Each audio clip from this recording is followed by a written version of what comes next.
गरुड पुराण सांगते, तुमचं लग्न आधीच ठरलेलं असतं. नमस्कार मित्रमैत्रिणींनो, ज्योतिष क्रिएशन या चॅनलवर तुमचे सर्वांचे स्वागत आहे. तर आज आपण एका महत्त्वाच्या अशा विषयावर बोलणार आहोत. तो विषय म्हणजे तुमचा जीवनसाथी हा अगोदरच ठरलेला असतो. हे गरुड पुराणामध्ये सांगितलेले सत्य आहे. आजकाल लग्न जमणं फार कठीण झालेलं आहे. आता प्रत्येक व्यक्तीच्या मनामध्ये हा प्रश्न उभा राहतो की माझं लग्न कधी होणार,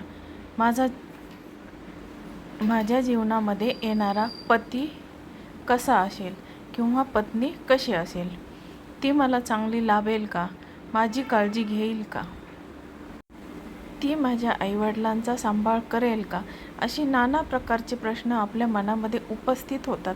परंतु तुमच्या जीवनामध्ये येणारी व्यक्ती हा पूर्वीच ठरवून दिलेला किंवा तुम्ही जेव्हा जन्माला येता त्याआधी किंवा त्यानंतर तुमचा पार्टनर हा जन्मलेला असतो. आता याविषयी आपण सविस्तर माहिती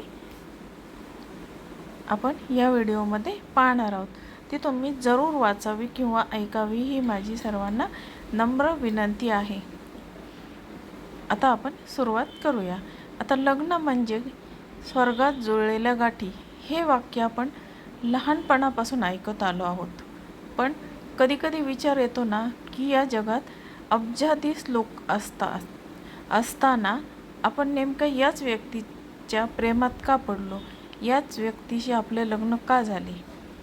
कधी दोन अगदी भिन्न स्वभावाचे लोक एकत्र येतात आणि आयुष्यभर आनंदाने राहतात, तर कधी कुंडली जुळूनही संसारामध्ये रोज भांडणे होतात. हे सर्व योगायोग आहे की यामागे काही अदृश्य शक्ती काम करत आहे. आता आपल्या सनातन परंपरेतील अत्यंत महत्त्वाचा ग्रंथ म्हणजे गरुड पुराण. आता यामध्ये गूढ प्रश्नांची अतिशय धक्कादायक आणि डोळे उघडणारे सत्य आपण पाहणार आहोत. आता गरुड पुराणात भगवान विष्णूंनी त्याचे वाहन गरुड देव यांच्याशी संवाद साधताना सांगितले आहे की तुमचा जीवनसाथी कोण असेल हे तुम्ही या जगात येण्यापूर्वीच ठरलेले असते. ते कसे हे आपण आज साध्या शब्दात आणि सविस्तरपणे जाणून घेणार आहोत. तर आता आपण बघूया. आता आपण पहिल्या भागामध्ये बघणार आहोत गर्भसंस्कार आणि भाग्याचे 5 नियम. शास्त्रानुसार जेव्हा एखादा जीव मातेच्या गर्भात जन्माला येतो तेव्हाच विधाता त्याच्या आयुष्याचा संपूर्ण आराखडा तयार करून ठेवतो. हे गरुड पुराणातील एक प्रसिद्ध श्लोक यावर आपण प्रकाश टाकतो. आयु कर्मच वित्तच विद्या निधनमेव च पंचतानी ही सृजन्ते गर्भस्थावे व देहिनः. आता याचा आपण अर्थ बघूया. याचा अर्थ असा आहे की जेव्हा मूल गर्भात असते तेव्हाच त्याच्या आयुष्यातील 5 गोष्टी या निश्चित झालेल्या असतात. आता त्या 5 गोष्टी कोणत्या आहेत ते आपण खालीलप्रमाणे बघणार आहोत. आता पहिली गोष्ट आहे आयुष्य. तो किती वर्षे जगणार हे त्याचा जन्म झाल्याबरोबरच ठरलेलं असतं. त्याचे कर्म, त्याच्या हातून कोणती चांगली किंवा वाईट कामे होणार हे. आणि वित्त म्हणजे संपत्ती, त्याला जीवनात किती संपत्ती आणि पैसा मिळणार हे. आणि चौथं आहे विद्या, तो किती शिक्षण घेणार किंवा त्याला कोणते ज्ञान मिळणार. आणि पाचवा आहे मृत्यू, त्याचा अंत कधी आणि कसा होणार. आता त्यामधील विवाह हा आपल्या आयुष्यातील कर्माचा भाग आहे. तर कर्म आणि आनंदाचा दुःखाचा एक फार मोठा भाग आहे.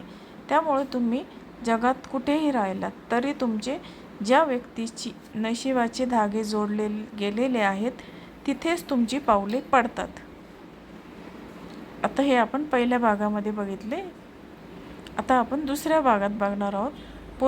पूर्वजन्माचे लेणे देणं म्हणजे घेणे आणि देणे आणि ऋणानुबंध. पूर्वजन्माचे लेनदेन आणि ऋणानुबंध.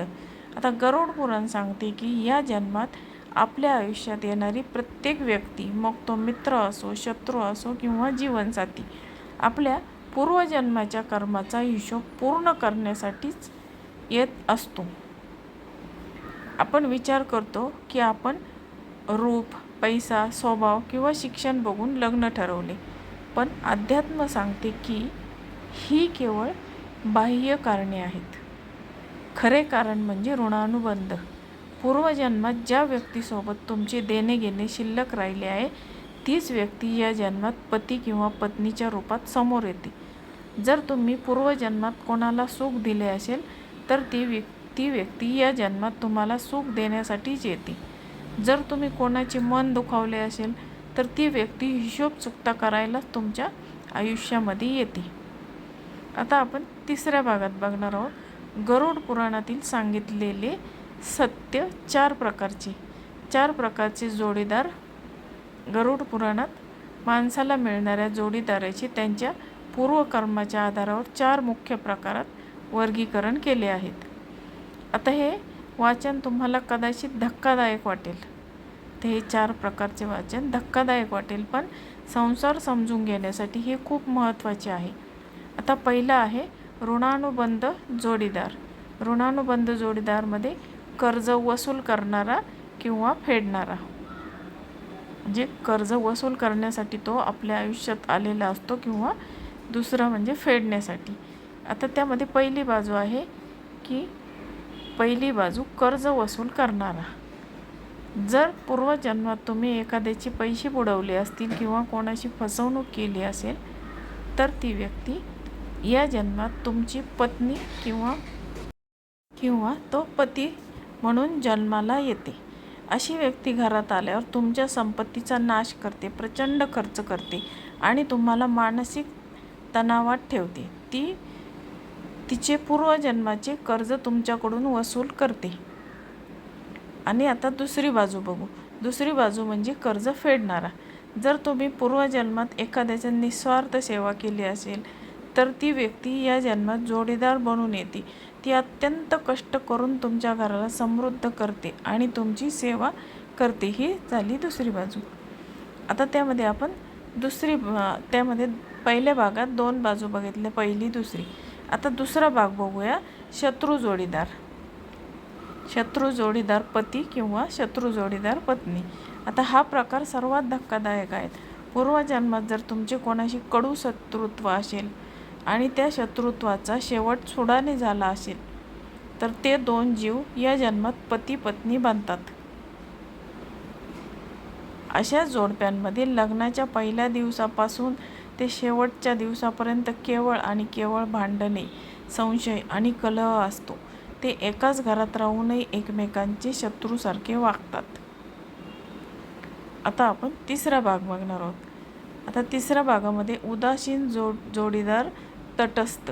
आता काही पती पत्नी अशा असतात ज्यामध्ये ना प्रचंड प्रेम असते ना प्रचंड द्वेष असतो. त्यांचे आयुष्य अगदी शांत किंवा नीरस चाललेले असते.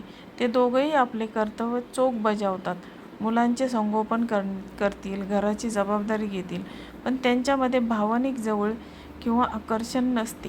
पूर्वजन्मात त्यांचे नाते केवळ ओळखीचे किंवा मर्यादित देवाणघेवाणीचेच असते. म्हणूनच या जन्मात ते फक्त संसाराचे कर्तव्य निभावण्यासाठीच ते एकत्र आलेले असतात. आणि आता चौथा भाग बघूया. सेवक किंवा दुःखद जोडीदार. हा प्रकार म्हणजे पूर्वजन्माच्या महान पुण्याचं फळ आहे. जर तुम्ही पूर्वजन्मात अनेक चांगली कामे केली असतील, कोणाला मदत केली असेल तर तुम्हाला अत्यंत प्रेमळ, समजूतदार आणि संस्कारी जोडीदार मिळतो.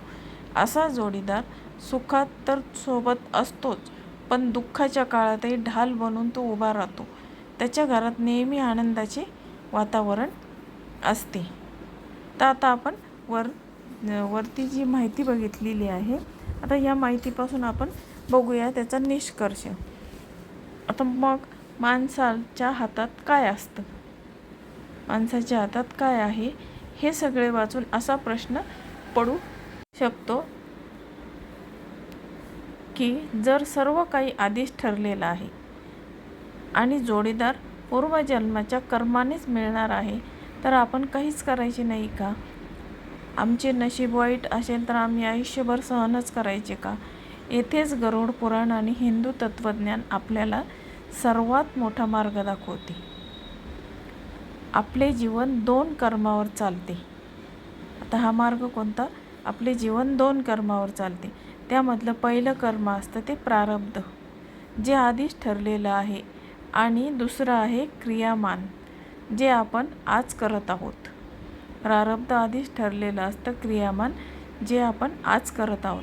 तुम्हाला जोडीदार कोणता मिळाला हे तुमचे प्रारब्ध आहे, पण त्या जोडीदारासोबत तुम्ही आज कसे वागता हे तुमचे क्रियमान कर्म आहे. जर नशिबाने तुम्हाला शत्रू किंवा ऋणानुबंध जोडीदार मिळाला असेल आणि तुम्ही त्याच्याशी वाईट वागलात, तर तो कर्माचा हिशोब या जन्मात संपणार नाही, तो पुढच्या जन्मातही चालू राहील.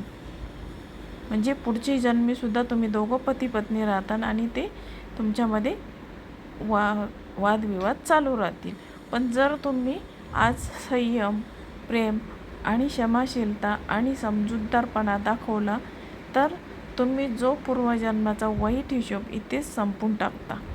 तुम्ही चांगले वागाल तर जे तुम्ही मागच्या जन्मी जे केलेलं आहे तर ते इथेच संपून जाते. आता थोडक्यात सांगायचे तर जोडीदार मिळणे हे पूर्वजन्माचे नियोजन आहे, पण तो संसार स्वर्गासारखा बनवणे किंवा नरकासारखा करणे हे पूर्णपणे तुमच्या आजच्या विचारांवर आणि कर्मांवर अवलंबून आहे. तर मित्रमैत्रिणींनो, तुम्हाला आज मी जी माहिती सांगितली ती माहिती तुम्हाला कशी वाटली? तुम्हाला जर ही माहिती आवडली असेल तर माझ्या चॅनलला तुम्ही नक्की लाईक, शेअर आणि सबस्क्राईब जरूर करा. आणि हा व्हिडिओ तुम्हाला आवडला असेल तर तुमचे मित्र, मैत्रिणी किंवा नातेवाईक यांना शेअर करायला विसरू नका. पुन्हा भेटूया अशाच नवीन व्हिडिओसह पुढील भागात. तोपर्यंत नमस्कार.